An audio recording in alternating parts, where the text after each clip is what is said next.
That's all the media and the politicians are ever talking about, the things that separate us. Race, religion, ethnic and national background, jobs, income, education, social status, sexuality. Anything they can do, keep us fighting with each other so that they can keep going to the bank.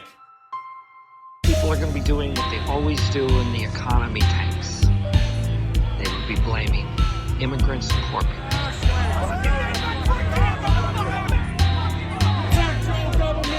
This country has proven resilient based on the fact that its foundation is the age of reason.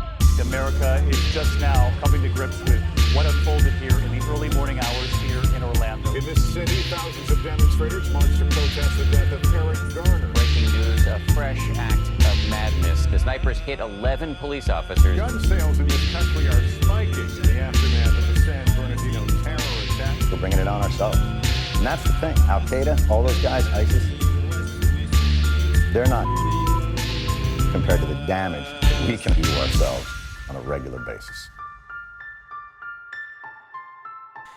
Hey everybody, thank you for joining us on the Age of Reason podcast. We are your hosts, Alex and Mike, where we are not for the faint of thought. So getting to the news today, last weekend we did have, unfortunately, another mass shooting, this time at a mall in northern Washington, in Burlington, Washington. I think some more details are starting to come out about this. They did find the suspect. The last death toll I heard was 4. This did take place inside of a Macy's there on that property. The suspect's name so far is Arkan Setin. He is a Turkish immigrant, permanent U.S. resident, did come here legally. Did come here legally. And when they found him due to tips that were given to the police, they did find 3 more guns that were legally purchased by his father that he had stolen. So it's also reported, this is not confirmed, but police are suspecting that the reason Seton targeted this specific Macy's is because his ex-girlfriend used to work there several months ago, but she no longer even lives in that area anymore. She lives in nearby Pierce County. So yeah, unfortunately, we've had another one. I mean, I haven't looked it up, but I mean, do you know where we're at this year? Are we still at like 1.4 a day on mass shootings? Yeah, I imagine we have to be. I did see also this morning there was another one with a guy dressed in a Nazi uniform. Yeah. I think that one was in Texas. So, I mean, it's at least one a day that we're reading them. So I'm sure we have to be up there. Yeah, it's unfortunate, and as more details unroll about what happened in Texas, we'll cover that on the news for next week's episode. But anyway, moving on. So Donald Trump Jr. in his Skittles remark, I seem to remember, didn't Mike Huckabee make a comment during the primaries about, like, if I gave you a sack of peanuts and told you 2 would kill you, would you eat the sack of peanuts or something? Donald Trump Jr. made a very similar remark in regards to Syrian refugees, and said, if I gave you a bowl full of Skittles and told you 3 of them would kill you, would you take a handful? This sounds kind of statistically sound, and there's no real errors in him saying this, other than the fact that what he doesn't tell you is that this bowl would have to contain 10.9 billion Skittles in order for these statistics to work out. In order for 3 poisonous Skittles to be related to Syrian refugees that could possibly come to the United States as refugees and then turn jihadists and commit a terrorist attack, you would need a bowl of 10.9 billion Skittles. Skittles did reply. They tweeted back, and long story short with what they said, they made a very brief announcement, which is that Skittles are candy. They are not people. And then they quickly ended their Twitter reply and said that, they want to get out of here so they don't seem like they're marketing. You got anything on this, Skittles? I mean, not much. Just it was the Trump's favorite way of communicating. They, tweeting and retweeting stuff. So at 3 o'clock in the morning. Yeah, not surprised that they get in trouble with that once again. Like father, like Thurston Von Fuckface. And then, I mean, this isn't funny, but it makes me laugh because it takes me back to the episode 9 of this podcast back in I think it was our last episode of the year. I think it was in December. I told a story about an article that I read where a town somewhere in the South had woke up to flyers being posted all over their neighborhood that said sleep soundly or safely while the Klan is awake. And it was a KKK Knights of the Ku Klux Klan neighborhood watch program. And so I had a friend who was Hispanic actually call the phone number on there and try to join the KKK, and in the middle of it released the fact that he was born in Mexico and that he was Hispanic. It's a hilarious phone call. If you want to listen to that, go to the website aorpodcast.com or go back through your iTunes feed or Google Play or whatever, and go to episode 9. It's towards the beginning. But the reason I'm bringing this up is because just last week, the KKK Neighborhood Watch has made a return, this time in Countersport, Pennsylvania, where residents awoke to baggies that were filled with what it looked to me as the exact same identical flyers that I brought up back on episode 9. And the baggies were filled with these flyers, lollipops, and rocks. You have any idea what the rocks are for?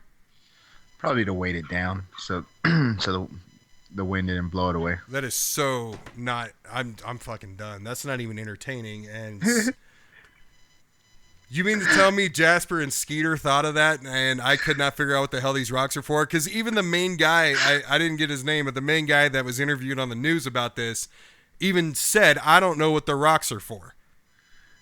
Yeah, I could only think of two things: one, to weigh it down; two, to throw at people. So I feel it. I feel stupid. All right, go ahead. I'm done. That's it for my news. So it was a bad week for hate preachers of Arizona. 2 of them got busted. One of them deported from South Africa. Yes! Botswana. I like to say that name. That was Pastor Steven Anderson. And that's the one that is on our intro. And was on our intro. Was on our intro. We talked about him previously. And the other one we've also talked about, brother Dean Saxton. Brother the guy, Dean Saxton. He's the one that actually he got hit with the baseball bat recently. Oh, that guy! Because he didn't he tell a woman she deserved to be raped, and some other woman or the same one came up and smacked him over the head with a baseball bat. Yeah, that's pretty much his thing. He goes mainly to Arizona State University. Not surprised. And some what the hell's up with Arizona? But the temperature and the racism and the xenophobia. You add all those two together. And so yeah, he would his thing was going to the school with signs of "You deserve rape," "God watches your rape," or "God laughs at your rape." I don't know where these guys get off, but that's not the kind of porn I expected him to be into. He kicked a female in the chest. What? Apparently, I don't know if it was a drop kick or how that worked, but I shouldn't be laughing. It's not funny. Yeah, it's not funny. But on the video, it didn't show the kick, but it did show him getting arrested. Lots of people were glad that he was getting arrested. So it's apparent he's like a nuisance there. He was banned for the school for 1 year. Seems like a kind of mild punishment, but yeah, I'm just laughing at the thought of what's this guy's name? Brother what? Dean Saxton. Brother Dean Saxton pulling a drop kick. That just sounds funny. But you know what's weird is one of the people you and I admire, who's kind of in a way taken Christopher Hitchens' spot with the Four Horsemen. Lawrence Krauss. That's where he teaches. That's where he's a professor. Is at Arizona State. I don't know if maybe he was like me. I kind of enjoyed being the liberal atheist in a red Christian Jesus loving state. I don't know. Yeah, I love some Lawrence Krauss. I would guess because what he's into is so specific in astronomy that maybe Arizona State was the school that was willing to put the money up for, his. I know he has a project there. I think it's called something of origins or something. So I know he's a main part of the university. Right. So that probably has something to do with it. I'm sure. Because who the hell would go to? Yeah, who the hell would say Arizona State? I'm on my way. Nobody would say that. Okay, so next, speaking of the 120-degree weather of Arizona, so they asked presidential candidate Gary Johnson about climate change. And his first two answers really surprised me. He said, yes, I acknowledge it's there. And yes, it's man-made. And I was thinking to myself, like, oh, my God, what the hell? What's this? I mean, because to me, the libertarians are on the complete right wing. What's this complete right-winger talking about global warming for? And then his next solution was it's too expensive to fix what we've already screwed up. So we should just look into inhabiting other planets. The libertarians are like those three old, elegant, like, hello, sir. Like those guys that were on the Titanic, and when everybody's trying to get into the lifeboats, it was like, no, we're going to sit here and drink our brandy and go down with the ship like gentlemen. They just don't get. So that's his solution. So really, it's no solution. It's we've already pushed this train too far. Might as well lay down in front of it. Yeah, I think the other thing he said was eventually the sun's going to blow up the Earth anyways. So yeah, might as well start preparing for that. Okay. And last but not least, this is a little bit of a helpful hint, just in case anybody. I always thought about this, but now AAA has released a study, and it says that if your car does not require premium fuel, just a normal car, putting premium fuel inside doesn't give you better gas mileage, doesn't make your engine burn cleaner. So I think it said $2.1 billion were wasted every year on people putting premium gasoline because they thought it had a benefit when it doesn't. Huh. Now, obviously, if your car requires premium, that's a different thing. But if it's just regular unleaded, is fine. Stick with the regular unleaded, because otherwise you're wasting money. Wow. All right.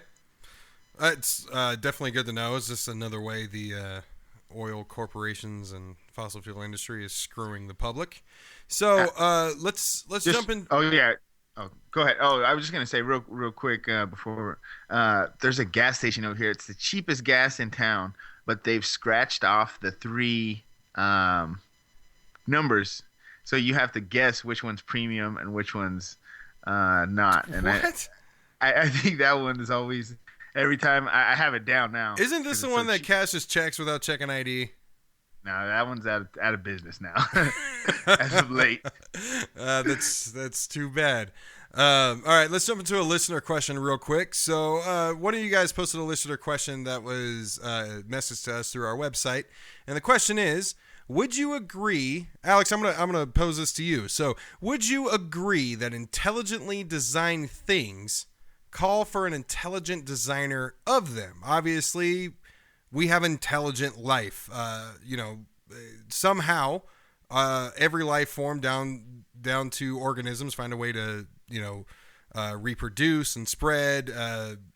Different animals and critters, they know how to breed and find food. That whole thing, and we talk about how evolution works and all that. So would it not be because an intelligent designer designed intelligent things?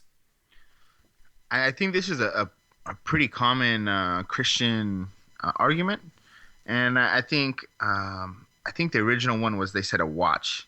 If you're walking down the beach and you find a watch, and a native person who's obviously not familiar with technology, and they pick up this watch, they would know that it's not natural and that somebody created it. So they said life and Earth is, like the watch. And I think the easiest way to stump them right there is if something needs intelligently designed, needs something to create it. Who created God? And you're not allowed to ask that, because God has always been around. He's all being, always has been, always will be. Yeah, but I mean, obviously he falls under the same stipulations as life and Earth, right? He's a intelligent being. He So is a supreme intelligent. Don't But bring so- your logic and science into this shit. so that's my first kind of the easy one. My You know, my I'm- first thought is what I always say, and the God of the gaps deal, which is God bears a responsibility for everything until science comes along and tells us why certain things are. God bears the responsibility of volcano eruptions, tornadoes, hurricanes, all different types of storms. The one everybody knows, like Native Americans, the rain god and stuff like that. And sneezing, there is a demon inside of you, but there's not. You have something else in your nose, and it's not a demon. It's always something. Seizures were due to being possessed and requiring exorcism or whatever, and no, that's a neurological disease. So pretty much the only thing right now that Christians really have to hold on to, other than their own personal experiences with miracles and weird things that happen to them that nobody can ever prove, other than that, the real argument that they are still somewhat able to use is this one that this question poses, and that's because science has not gotten to the point to where they can say without a doubt that this is how the Big Bang got there, and this is exactly how life started. There are many theories out there that are very solid, but until science proves that wrong, God's going to have responsibility for that. But I hope to see it in our lifetime when it does not. So, again, thank you for submitting your question. What I would like you guys to do when you submit these is let us know why you're asking this. I would like to know if this is a Christian who's or a religious person who's just curious about this question or how we would answer it, or are you an atheist who was in a debate with family members or friends and you got stumped on this? Let us know why you guys are doing that. So, and if you want your name shouted out, put in there that you either want to remain anonymous or say, feel free to use our name. This person chose to be anonymous. So anyway, moving on. So discussion topics. So we got more sad news. On the fourth night of consecutive protests in Charlotte, we had the mall shooting, and so it just has not been a good week in regards to violence. But so we'll start with Charlotte, North Carolina. So several nights of protests broke out after Keith Scott was shot and killed. He had a mental disability, and his wife did post the camera footage that she had taken from her phone as everything was going on between him and police. And it's kind of hard to watch. I mean, you can hear her saying, when they say drop the gun, you hear police shout that command, and you hear her immediately say, he doesn't have a gun. And she says over and over again, do not shoot him. Well, he ended up getting shot and was killed at the scene. Now, there was some resistance that was met with whether or not the police department responsible for this was going to release the dash cam and the body cams. They did. Unfortunately, it didn't solve the number one question, which is, did this individual have a gun? The cell phone footage is not clear enough, and the dash cam footage and the body cam footage that were later released by PD. I've watched them both as closely as possible, and I cannot tell if he had a gun or not. So obviously there's going to be more to unfold with this, but I think the first thing, like you said, every time these come up, a high profile one, because I mean, face it, whether it's a black person or a white person, this happens pretty much every day. The amount of people killed by police is staggering, and when the videos do come out, it is, I mean, it's hard to watch, and just because this one is questionable, but some of the other ones, you have a human being, I mean, basically gunned down like an animal, and right. to keep seeing these, man, you have. It's obvious why people are protesting. It's something needs to change. Well, as I said, I mean, just to be clear, you can be pro Black Lives Matter and pro police. I have worked with law enforcement for many, many years. My entire adult life has been spent working with law enforcement, and I am still pro Black Lives Matter. I still know a wrongful death when I see one recorded on tape, at least for the most part. Now, I will say I do not know about this one. The camera footage is not. It's the quality and the stabilization and the views, because I mean, you're talking, the dash cam barely showed anything. The body cam was jumping all over the place. You couldn't tell. But there is one thing that is not mistakable, and that was the shooting of Terrence Crutcher in Tulsa, Oklahoma. So Terrence Crutcher was shot by Officer Betty Shelby, who is a 5-year vet. And Shelby now faces first-degree manslaughter, which is in the heat of passion, basically taking a life in the heat of passion. She's currently out on $50,000 bail and is facing a 4-year minimum prison sentence. And it's really bad with law enforcement when you can see a pattern, because just a year ago with the same police department, with the same police department, an officer was charged with second-degree manslaughter, which is basically negligence, when he accidentally shot and killed a suspect as he mistook his handgun for his taser. Yeah, I mean, there's a couple things. I've seen a lot of the right wingers say, "Oh, she was scared for her life," things like that. Obviously, I'm the same way. I support the police officers and all that. But I mean, I guess one way to think of it is there was obviously 4 police officers approaching the quote unquote suspect. So if that were the case, if she were, she was the only one of the 4 scared for her life. That obviously shows maybe a lack of training with her or something. So it wasn't. What I'm saying is that it wasn't a situation where all 4 of them started opening fire because something looked suspicious. Right. This was one, and kudos, I guess, to the Attorney General, even though it's manslaughter, which I think it's not good. It should be second-degree murder, in my opinion. I don't know. I think as long as they're being prosecuted, to me. Something, and this one was, excuse me, this one was pretty quick. I think the second day after the charges had already been filed. Right. It's not where we want. It's not where we want to end up, because in my opinion, police officers should be held to a higher standard. That's why we call them heroes. That's why they need to be respected.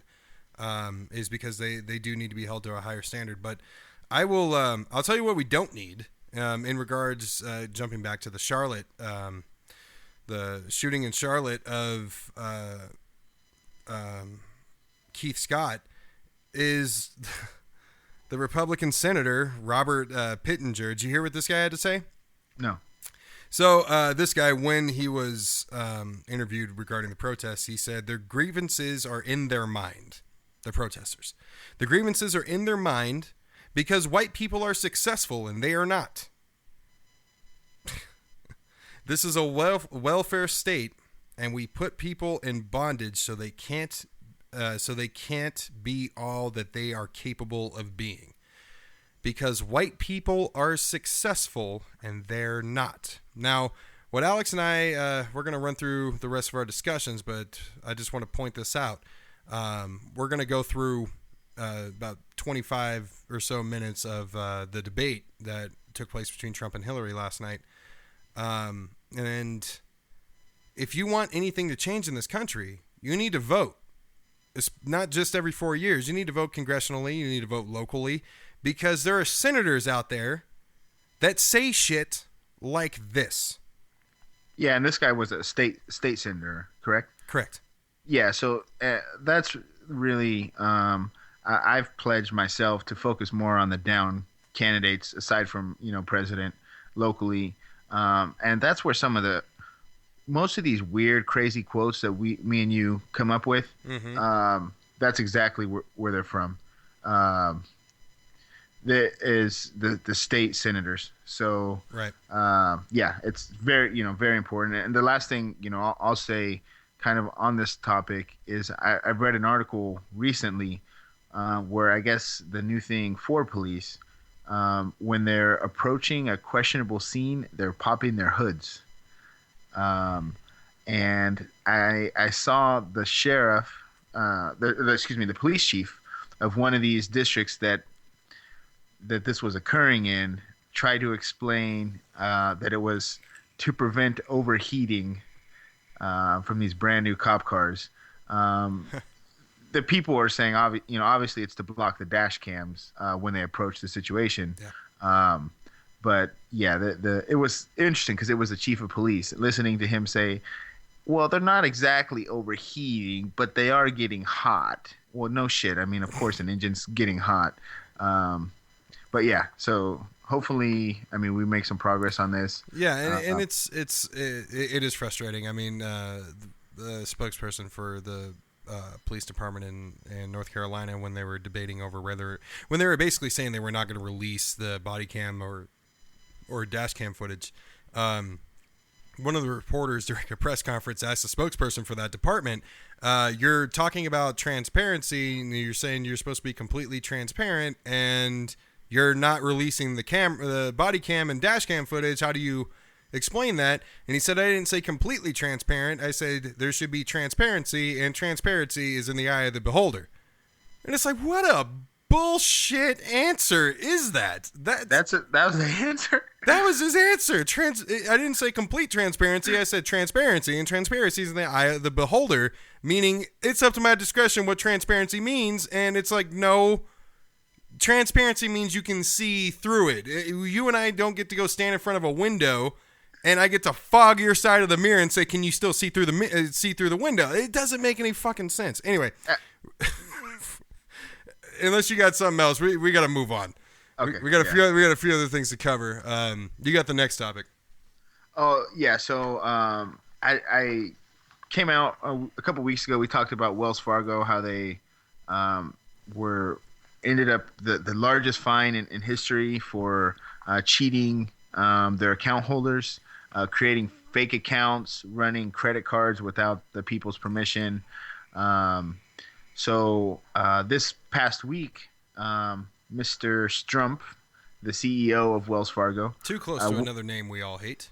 Yeah, he went before Congress, and Elizabeth Warren straight tore him a new one. God, that was so awesome to watch. We did post that video on the Age of Reason Facebook page. It's 17 minutes long, but if you enjoy watching a rich man get bent over where Elizabeth Warren's laughing, get just paddled like a little bitch, just watch. It's awesome.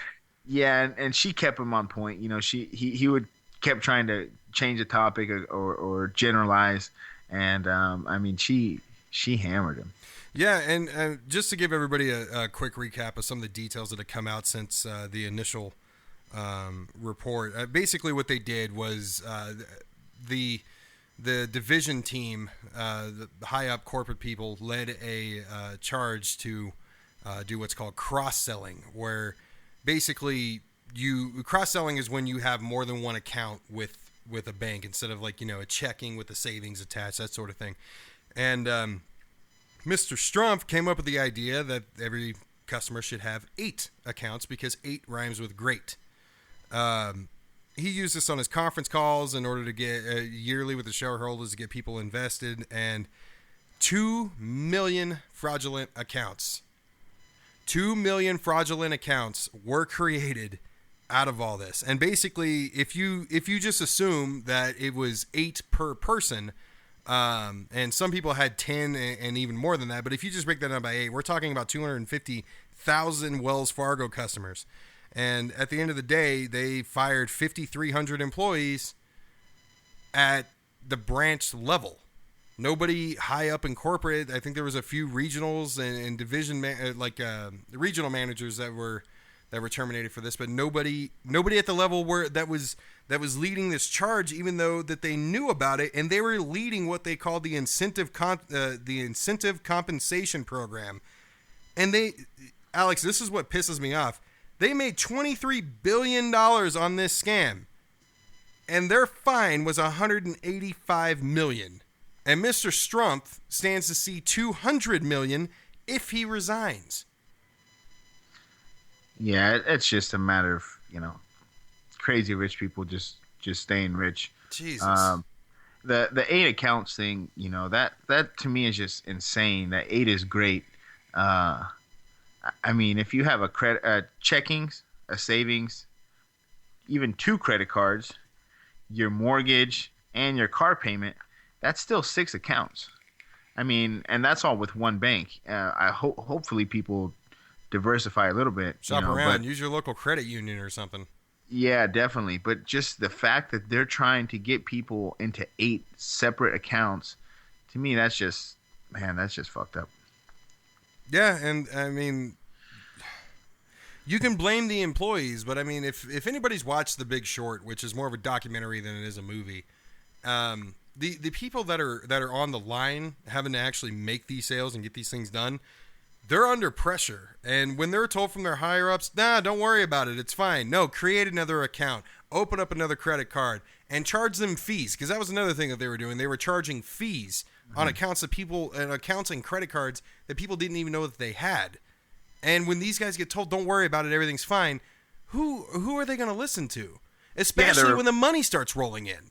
I mean, they're replaceable, according, Yeah, fuck them. In the eyes of the business, it's like, oh, we got to fire a branch manager. I mean, come on, that's no big deal. Anybody can, we can find that anywhere. It's kind of the thinking, and exactly, it's fucked up. Okay, the next thing we got, I asked you. I saw on Netflix a documentary on Saudi Arabia. I watched it. Saudi Arabia Uncovered.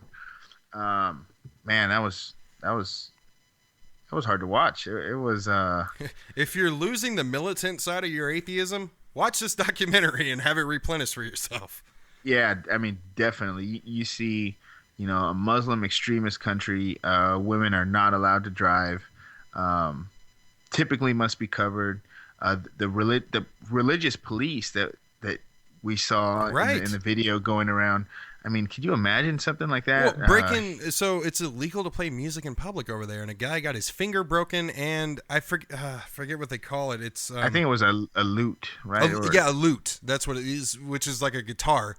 Got his instrument and his finger broken by the religious police. But like back to women, you can't go to the doctor by yourself, and basically you need your husband for everything. There's no rights there for women at all. And when I say at all, I seriously mean that. And they're just ruthless. I mean, they had those like squares set up where they where the beheadings take place and the lashings. And I mean, these squares are just in regular neighborhoods, and they actually have grates built in them for blood draining. And then they display headless bodies either crucified, or they string them up over highways or streets for the public to see all that. I mean, just imagine being a child and not only being told, Christians need to be killed and stuff like that, but just growing up in an environment where that's the death, destruction, and violence that is just normal for you. I don't know how you could ever be adapted into a first world society growing up around that kind of destruction. And I think worse than, what you have in certain spots in South America and Africa, where it's just, crazy rebels fighting civil war type thing. I mean, this is the actual government doing that and enforcing these things. So to me, obviously that makes it worse because no freedom. The blogger, Raif Badawi, his family is in the documentary. And he's somebody that I've seen, I think, over the last 2 or 3, at least 2 years, on different atheist websites where people are trying to call for support for him. Blogging, basically doing what we're doing. I mean, we've said much worse things than he ever said. We should be smited right now if God was alive. Fuck the government. But this guy, all he did was video blogging. putting his thoughts out there for against the government and against Islam, and he was sentenced to 1,000 lashes, and he is imprisoned, I think, until 2026.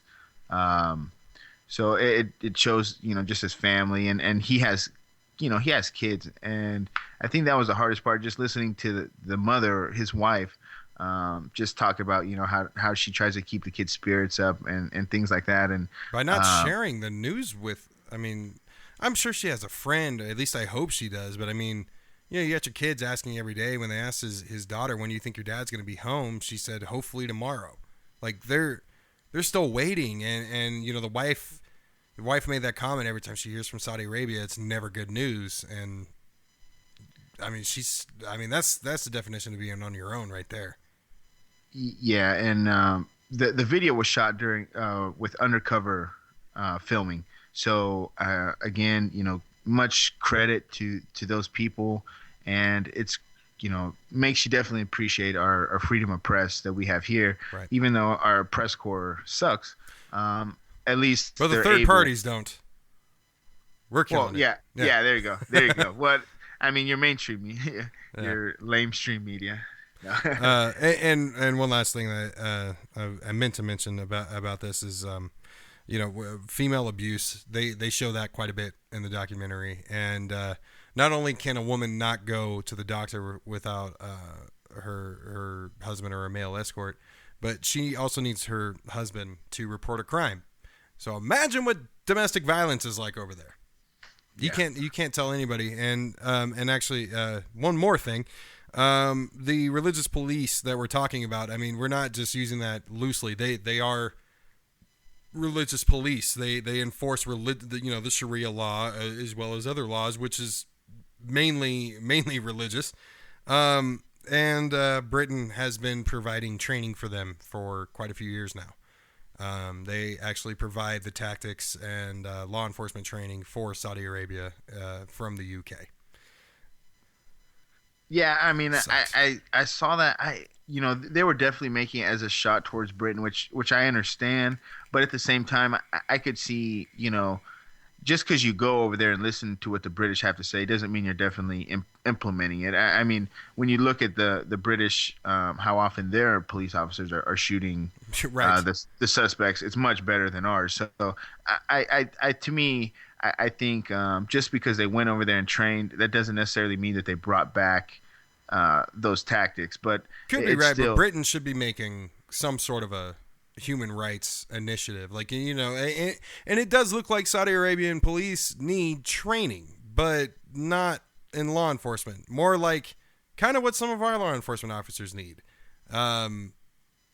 In decision making and social rights, that sort of thing. If Britain should be leading that charge. They should be saying, if you want our training and you want our intelligence, we're going to talk about how you treat your fucking citizens. Yeah, definitely. But unfortunately, Saudi Arabia is our biggest quote unquote ally in the region. We sell them billions of dollars worth of weapons. And yeah, so it just, well, they must politics. Be an ally for what Obama just did, right? Yeah, so there's some interesting some news after the 9/11 report came out. It did not put the blame on Saudi Arabia, but 15 of the 19 hijackers were from Saudi Arabia. If that doesn't give you a warning right there about the extremism of the country, but basically they left the door saying they were potentially to blame. So families of 9/11 got together and tried to sue Saudi Arabia. There was legal issues with that. So what happened, it started in the Senate. They came up with a bill that made it legal for 9/11 families, victim families, to sue the country of Saudi Arabia for their loss. It passed in the Senate. It passed in the House. I can't remember anything passing in the Senate and the House. The first recently. bipartisan thing gets to Obama, and what happened? And veto.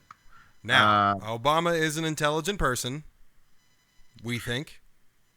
Yeah, there is kind of another side to this bill, and it makes sense. But it's kind of like it's damning, I guess, to hear. Basically, he vetoed it with the thinking that if we're allowed to sue Saudi Arabia as a country for the terrorist act of 9/11, that opens the door for families of other victims of terrorist attacks that the United States has created, that they will now be able to sue America. Well, and by terrorist attacks, we mean acts of war. And if you still have blinders over your eyes and think that we've never been involved in a coup, you're fucking crazy. Well, not just that. I mean, this is for when the drone misfires. Right. And, I mean. Acts of war, I wouldn't call it terrorism, but acts of war. You wouldn't, right? But if you were from the countries, that's, I guess, what the point that I was making is they have just the same right to say, hey, this is a terrorist attack. Another country bombed my son's nephew thinking that this guy was here. We don't even know this guy. So it looks like transparency and acts of terrorism are in the eye of the beholder. Yeah. It's I agree. I think it was a short-term loss for a long-term gain. I think it was a good sacrifice. Just like his Obama's very unpopular auto bailout. He took the heat for it. I'm sure he's going to take heat for this. As you said, something getting through both sides of the fucking aisle is not. It's something that everybody should be cracking a bottle of champagne over. And actually, one more. I read today that it looks like, checks and balances. The Constitution's great. It looks like Congress is going to do the 2/3 override on this presidential veto. So it looks like it's going to go through either way. Shit. So we'll bring you more info on that. Yeah. So without further ado, let's get into the presidential debate that took place last night, which hopefully everybody watched. If you didn't, we'll do our best to cover everything that we went over. So my overall opinion of this is months ago, Alex, you and I discussed back when we really thought Sanders was going to win the nomination. We were talking about what debate strategy would be because we knew Trump was going to get it. So what would Sanders's strategy be versus Trump and vice versa, and Hillary and Trump and vice versa? And we brought up how Trump's going to go out there and he's going to try to drag Clinton down to his level and beat her with experience because he just plowed through 17 other, regardless of how just batshit crazy they are experienced politicians, and he just mowed through all of them in the primaries and during the primary debates. 16 plus Ben Carson. Oh, sorry. Yeah, you can't count the guy that's not awake. And Ben Carson, what do you think of the crisis in Libya? Ah, my luggage. So I will say this. I think Hillary Clinton did exactly what she was supposed to do. I was impressed by her patience and even more impressed on how well she was able to hide that her patience was wearing thin. But for the most part, she stood there and she didn't make herself look it wasn't about building her up as much as it was as staying out of the way while Trump tore himself down. And I have never seen this man act more childish and say more man-baby-like bullshit. I mean, so just a few of his quotes. Hillary Clinton brought up how right before the crash happened, when people were expecting it back in 2008, Trump was interviewed. And he said, I hope the market crashes. That means I can buy up more property. It'll be good for my business. And she says, well, Donald, 9 million people lost their jobs and had to go into hard times because of that crash. And he said, that's business. So if you're supporting Trump, or if you know somebody that's supporting Trump, just remember, when you get fucked over and you deport your Mexican neighbors, and don't think that the blacks aren't fucking next. They definitely are. And everybody else that he comes after, just remember, it's just business. It's not racism, right? Well, I think that's a separate issue. I think the other issue is just when people, lose their homes and lose their livelihoods. I think something like over 60% of 401ks and everything was lost, right, during the crash. So, I mean, it's not just, just small things. These are people's lives that changed. I know a few people that had to add some years on before retirement when that happened. And, to say that's just business, I mean, obviously shows a complete lack of empathy. Well, and let's talk about his lack of awareness. Now, the one line that he said that was good. Now, everybody on the news, everybody's saying, Trump did really well when talking about trade. First off, Trump lasted 5 minutes as presidential Trump. He lasted 5 fucking minutes until he raised his voice and interrupted Hillary Clinton for the first time. Now, at the end of all this, he ended up interrupting Hillary Clinton 35 times. Hillary Clinton is rated as interrupting him 4 times. He interrupted 35 times. So anyway, when he's supposed to be looking presidential and all that, the one good line that he had, and I really think this was this was Ailes telling him to make sure he says this, is he looks at Hillary Clinton and he says, "Why are you just doing this now after you've been in politics for 30 years?" So it sounds like he knows something about Hillary Clinton's political life, but then he took that away when he says, "This is why you've been fighting ISIS your entire adult life." How old is ISIS? I didn't hear about them until what, like 2013, 2012? Yeah, they didn't create till we basically started leaving Iraq. So, you heard that flub. I mean, he probably doesn't know the difference.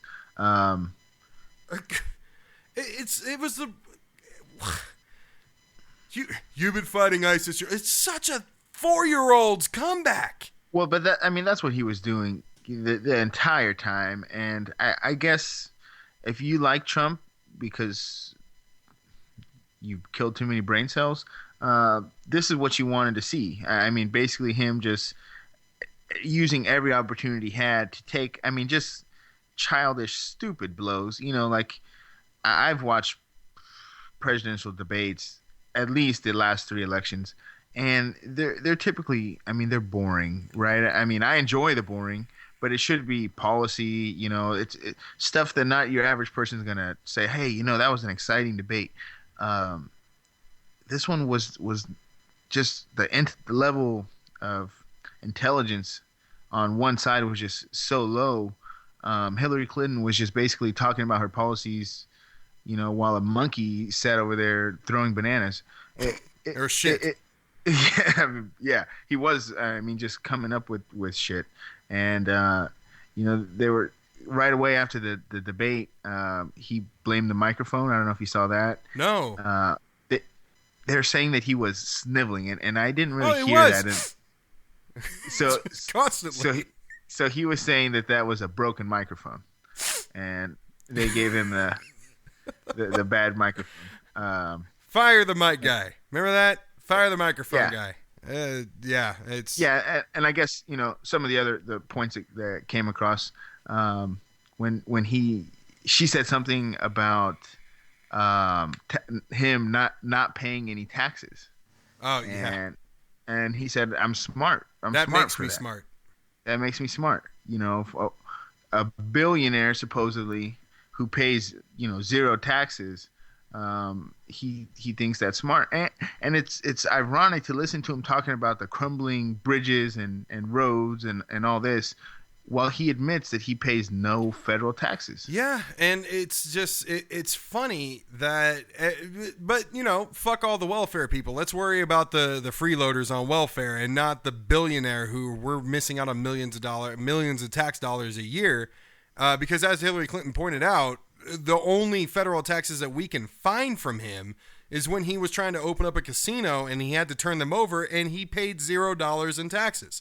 He commented again on the small loan he got from his father of $1 million because, your dad's got like $3 million in the bank that he loaned you when you were 18, and my dad's got a few million, and it's not fucking common. But the bullshit, one of my favorite lines I've heard from this show came from you. And that was, what is it again that gets poor people to consistently vote against their own interests in regards to voting Republican when you're not rich? And this is perfect. This is a quote from Trump last night. He says, tax cuts for the wealthy isn't great for the wealthy. It's great for the middle class.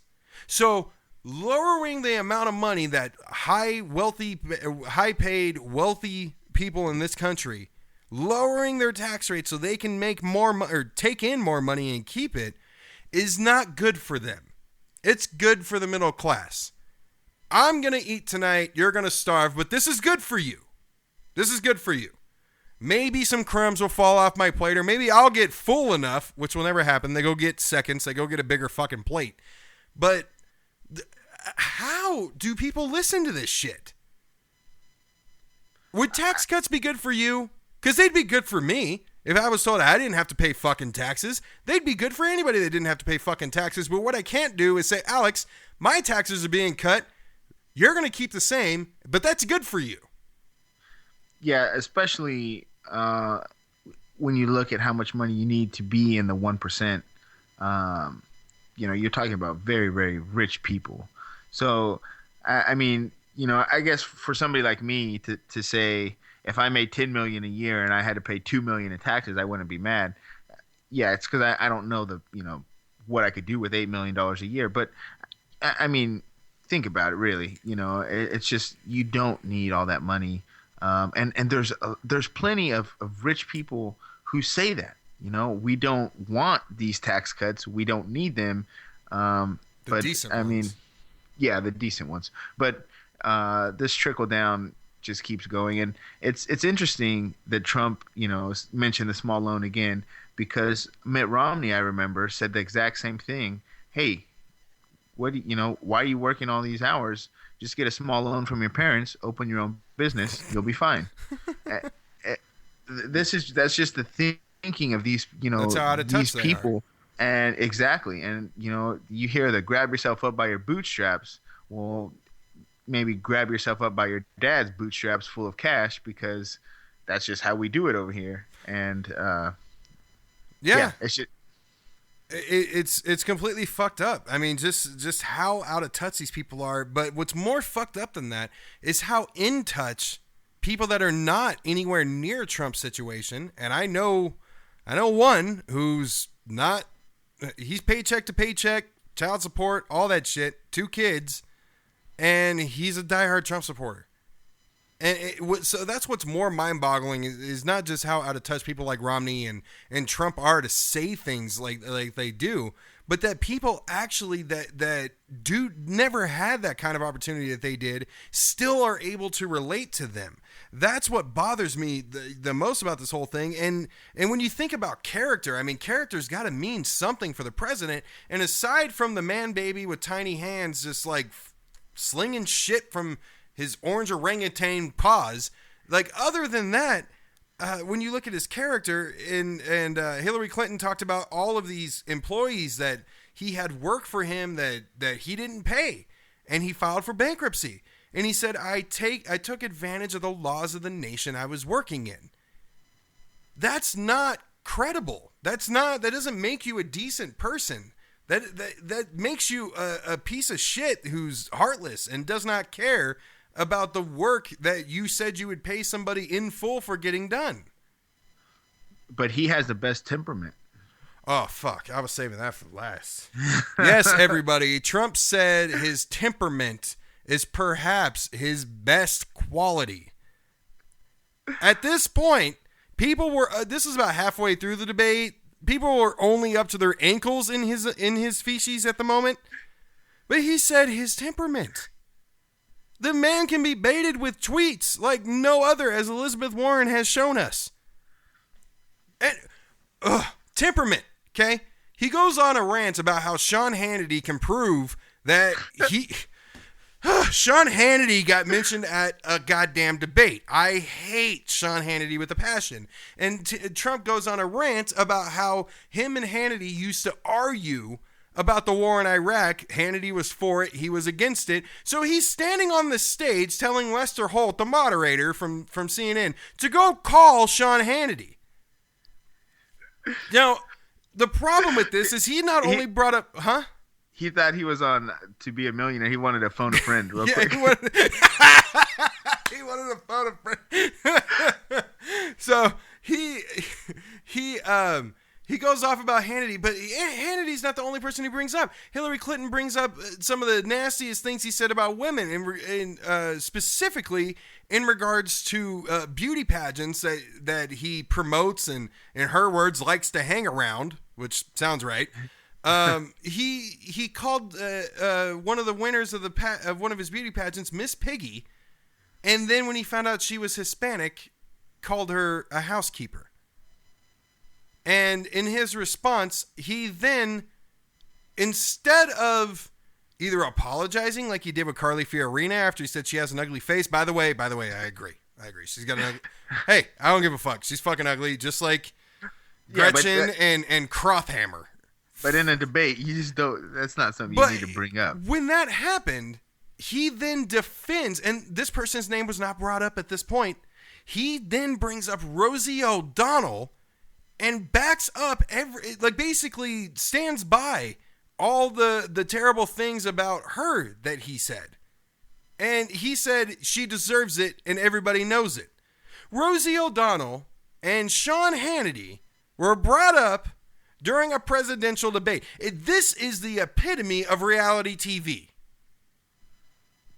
Yeah, it was hard for me to watch. I had practice, so I missed it at first. I recorded it.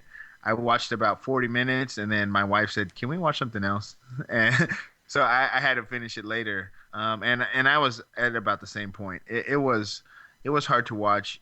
I think on both sides, Hillary did a good job doing, like you said, staying out of the way. But to me, it was just too scripted. There were some spots she should have hit Trump on a couple spots. And instead, she went for the answer that the study groups gave her, or whatever the case. There were some or a jab at his opportunities. personality. Like, we all know you live in your own reality, that sort of thing. But what I thought the best comeback that I had that I saw with Hillary was when she started when basically he would go off and all she would say is she'd look at the crowd and just go, "Just fact check it," and then she'd move on. That's what I thought was a good thing. And then Trump started saying... But see, that, in my opinion, that's where she could have, instead of just saying, "Just fact check it," she should have destroyed him with the actual facts.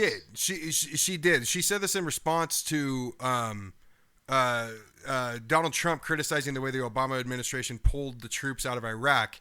And Hillary Clinton responded with, "That was Bush. That was an agreement made under Bush. They were only pulled out with President Obama, and that was the agreement prior to him taking office." And then he said no and kept going on, and that's when she said, just check it. But I think one of the issues that Donald Trump really has is this man wanted to check facts during and after the debate, which is what you and I and the 100 million people that watched last night do. I think where he missed the boat is he forgot that he was actually in the fucking debate and should be fact-checking in order to prepare for the debate. Because some of the things that he was saying made no fucking sense. He said that thousands and thousands of people have been shot and killed in Chicago since January of this year. Now, Chicago is a bloodbath. They've had 2,000 gun-related crimes just this year since January. I don't know if that qualifies you to say thousands and thousands, because that would at least have to be 4. If you say 1,000 and 1,000, then that's 2. That would make sense. But after he says thousands and thousands since January, he says Obama has done a terrible job. There have been 4,000 gun-related crimes since he took office. And if we had 2,000 this year and 4,000 total since 2008, that would mean for almost 7 years, Obama kept the murder rate at half what it is right now. You see what I'm saying? It makes no fucking sense. Yeah, he's clearly not a numbers guy. It's hard to count on those little fingers of his. That's obvious. But I think one of Hillary's best kind of comebacks was when he said that, and it's true, she has been holed up for a while. She's not making herself very, very available. But he said something about that, and she said, "Oh, stamina." Yeah, and she said, "Yeah, the reason is because I prepared for this debate, basically." Like I prepared for the presidency. Yeah, and like she's prepared for the presidency, and I thought that was definitely a good one, and I don't know if he's gonna even start to prepare going forward, because the next one is quickly, or I think 2 weeks. October. Yeah, 2 weeks. And next week we have the vice president debate between Tim Kaine and Mike Pence. I got to be honest, I'm not looking forward to that one. I love debates, but man, this and you know, Bernie was doing his debate with Bernie. I got to throw him in there because what could have been is still, it hurts, man. It This should have been right there, good versus evil. Right. And I could at a point, you know, when Donald Trump answered, I could just hear, you know, see Bernie getting ready and, you know, licking his chops, getting ready to destroy him. There was no talk about income inequality or, you know, a lot of the things that Bernie pushed. There were some. She It did was talk more about, it was talking about the rich and tax cuts. It wasn't income equality. I mean, how many times would you have heard it if Bernie was up there? No, of course, but that's Bernie's loaded deal. Yeah, but that's, you know, Hillary. Like I said, I don't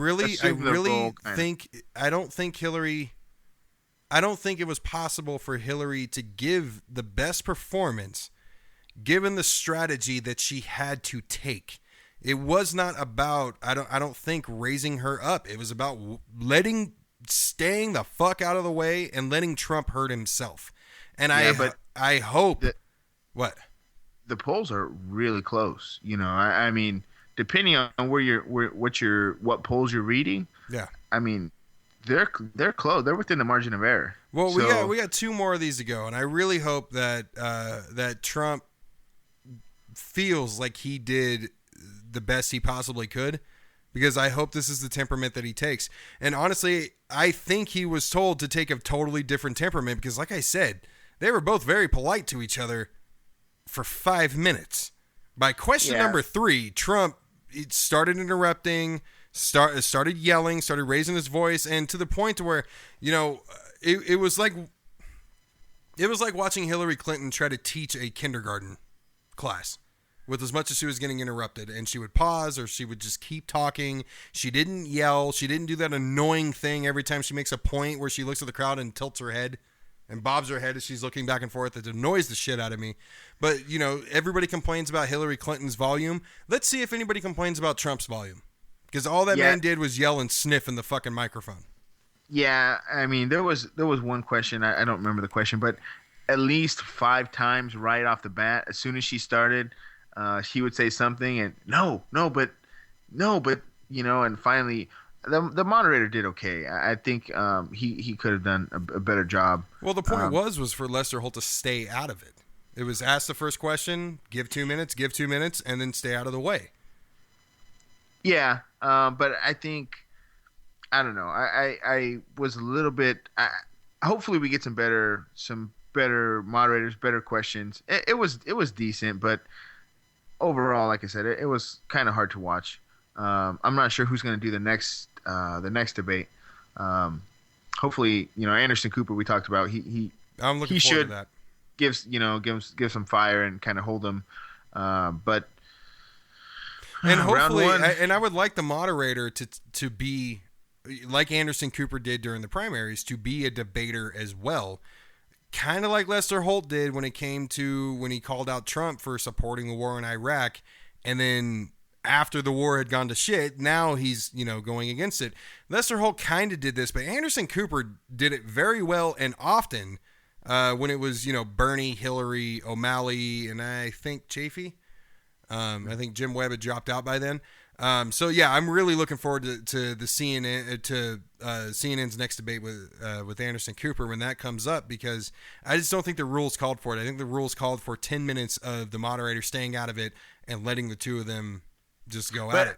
I think part of it, maybe what I would have liked to see a better job, is just take control and tell Trump, I mean, not to shut up, but, you know, like, you're going to be dog time or, you know, something. Yeah.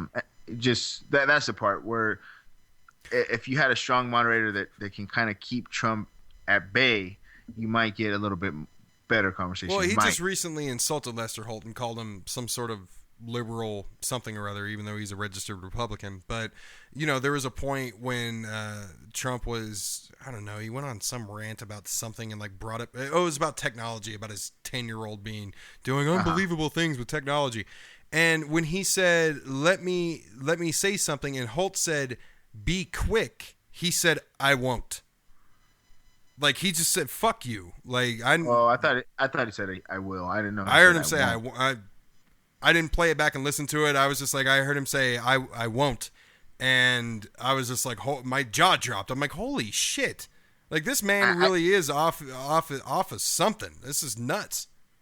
Yeah, I'm not either way. I mean, he wasn't quick, so yeah. No, he was not. But anyway, to cap this off, it's a good sign for the debate. But as we discussed last week, the scary thing is that people that support Trump used to say that certain plans that Trump had, he really didn't have, and they would argue about that. And now they argue that the plans that he does have are actually the right idea, like deportation. Another thing that he went over last night was stop and frisk. And that was another thing he argued with Lester Holt about. When Lester Holt said that was ruled unconstitutional, he said, no, it wasn't. No, it wasn't. Yeah. No, it wasn't. And when race was brought up, when race relations were brought up, the very first thing he started with was law and order, and went straight to stop and frisk and how great it worked out in New York, and that we need to spread that throughout the rest of the country. And when it was brought up that it was unconstitutional and that it mainly targeted minorities, large amount being black people, he told him he was wrong. Anyway, the CNN poll that was taken last night about the winner of the debate, 62 to Hillary, 27 for Trump. Yeah, everything. I mean, it's been I've seen it earlier. It was a knockout, or I mean, there's no way you could have watched that and said Trump won. But like I said, if you're a supporter of Trump and you watched him through the primaries, and this is what you like about him, you didn't see anything that's going to turn you off. Right. It's you know who it is though. It's the 12%. It's the people that are in that are with Jill Stein and Gary Johnson that need to be brought back into this. I live in a very libertarian state here in Colorado, and they're neck and neck. And Gary Johnson's polling at 90% or 9%, and this is a huge libertarian state. And they've talked about Colorado, Florida, Pennsylvania, Michigan. Any of these states fall during the election, it is bad fucking news. No, I mean, I agree, but like I said, I would like to see Hillary go after the Jill Stein voters a little bit more. Maybe that'll be on the agenda in the next debate. I honestly think her, and it may be a bad thing, but it may also ensure that she finishes flawlessly, in the sense that she does not go any further backwards, in the sense that she doesn't say anything wrong, that she remains scripted and lets Trump kill himself. That might just be if she goes out on her own and she starts talking in her own personality, as you and I have discussed and we both know, that is not where she's good. She's good being a robot right now, in my opinion. Who knows? Maybe after this one went so well, she might loosen up a little bit. Yeah, well, we'll see. Round 1 is in the books. So, final score, 62 for Hillary, 27 for Donald Trump. So that's all the time we have for you guys, but we'll see you next week. And we got some exciting stuff coming up. We got some new segments that we'll be testing out with you guys, and look forward to delivering those. And so check us out on the Age of Reason podcast page on Facebook. Follow us at AOR_podcast on Twitter. And for everything else, AORpodcast.com. We'll see you guys next time.